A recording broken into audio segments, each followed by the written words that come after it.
எல்லோருக்கும் வணக்கம் சார். இந்த ப்ராப்பர்ட்டி எங்கே இருக்குதுன்னா, நம்ம கேம்ப் ரோட்லேருந்து மப்பேடு போகிறோம் பார்த்தீங்களா, அந்த மப்பேடுக்கு முன்னாடி பார்த்தீங்கன்னா திருவஞ்சேரி.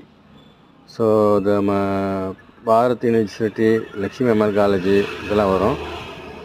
மப்பேடு ஜங்ஷனுக்கு முன்னாடி திருவஞ்சேரின்னு சொல்லுவாங்க. ஸோ அந்த மெயின் டிஸ்டன்ஸ் பார்த்திங்கன்னா ஒரு 600 மீட்டரில் இந்த ப்ராஜெக்ட் இருக்குதுங்க. இது ஒரு சிஎம்டி அப்ரூவ்டுங்க. இதோட விலை பார்த்திங்கன்னா 6000 ஸ்கொயர் ஃபீட்டு கொடுக்குறோம். ரேட் ஸ்லைட்லி நெகோஷியபிள் பண்ணிக்கலாம். ஸோ ஒரு அருமையான ப்ராப்பர்ட்டி, சுற்றி காம்பவுண்ட் வால் போட்டிருக்கோம், பிளாக் டாப் ரோடு போட்டு ஸ்ட்ரீட் லைட்லாம் போட்டு அருமையாக கொடுத்துருக்குறோம். ஸோ வேணுன்றவங்க என்னோடய நம்பரை கான்டாக்ட் பண்ணுங்கள். ஸோ இது மப்பேடு திருவஞ்சேரி. நியர்பை பார்த்திங்கன்னா உங்களுக்கு பாரத் யூனிவர்சிட்டி இருக்குது, ஜியான் இன்டர்நேஷ்னல் ஸ்கூல் இருக்குது, பாரத் ஸ்கூல் இருக்குது, ஸோ சாந்தி நிகேதன் ஸ்கூல், இது மாதிரி நிறைய விஷயங்கள் சொல்லிகிட்டே போகலாம். வேணுன்றவங்க என்னோடய நம்பரை கான்டாக்ட் பண்ணுங்கள். நன்றி, வணக்கம்.